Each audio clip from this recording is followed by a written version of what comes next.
So I know I'm a little late, but a couple days ago was Sunday, and we finally have new chapters, courtesy of Shonen Jump. We finally have the final arc of Black Clover that's starting, and it's sad to see that it's almost time for it to end. Seeing as I've been reading this literally since I was about 16, and now I'm 21. Now there's a time skip of about 1 year and some change since the Spade Kingdom War. Astra gets promoted to Senior Magic Knight, while Yuno was a Grand Magic Knight, which is just one tier higher. We get a scene where all the captains are gathered together at a banquet with the Black Bulls, and Asa also confesses to sister, which, let's be real for a sec, we all kind of saw that coming. All in all, though, this chapter, I wasn't really expecting anything too crazy, seeing as it's the first of the last, but this manga will for sure go down as one of the top favorite for me. Mission Yozakura was a relatively short chapter for purely talking about what happened. We see the continuation of the bomb threat from Momo is still underway as Kyoichiro and Kai are engaged in battle. We find out that the creatures that Momo released are actually parasites that are infecting the employees in the spy agency. And we see Kyoichiro and Kai clean house, taking the final step into finding this bomb. And we see Momo in the last couple of panels claiming that it's about to start. Maybe he's actually blows up the agency. I don't know really, but we'll have to just see, as Kyoichiro claiming to be able to take him down in 3 days, and I believe right now it's currently day 1 where they're at. Now here is where shit gets actually interesting, because in Jujutsu Kaisen we're still in the colony arc, which in my opinion is taking fairly long to conclude, but I'm not really complaining as I'm really heavily enjoying this arc.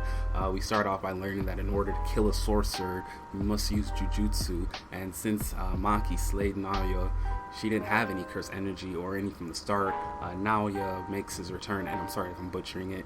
He returns as a cursed spirit seeking vengeance on Maki. As the battle wages on, Noritoshi is providing support from a distance, striking with arrows imbued with some sort of curse technique, some sort of tracking technique. When Maki slices Naoya in two with her cursed gear, Naoya is like he starts to become a cursed womb, then evolving into his next form. Noritoshi attempts to pierce Naoya with blood manipulation, but is ultimately too late as the evolution is complete, and we see Naoya in his new form, which is very different from his previous form.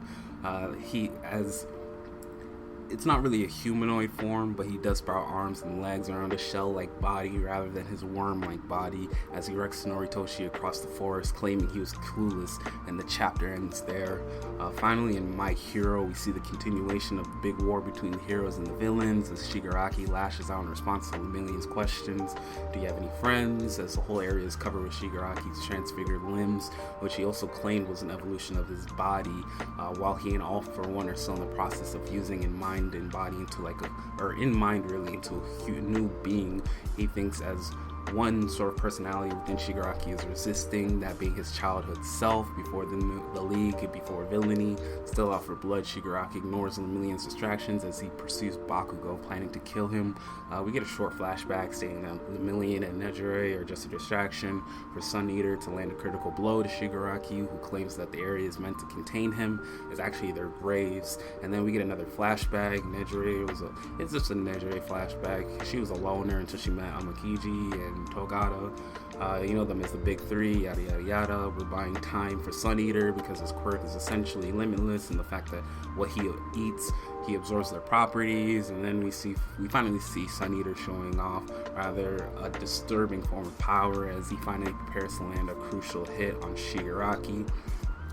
And that was basically all we got for Sunday. It's kind of been a slow week, but tomorrow we got Seraph of the End, Blue Exorcist, Twin Star Exorcist. Man, I am so excited, particularly for Seraph of the End, because literally that's my favorite manga of all time. But tomorrow, Wednesday, be there or be square. I'll be here for another analysis. But thanks for watching, guys. I'll see y'all later. Peace.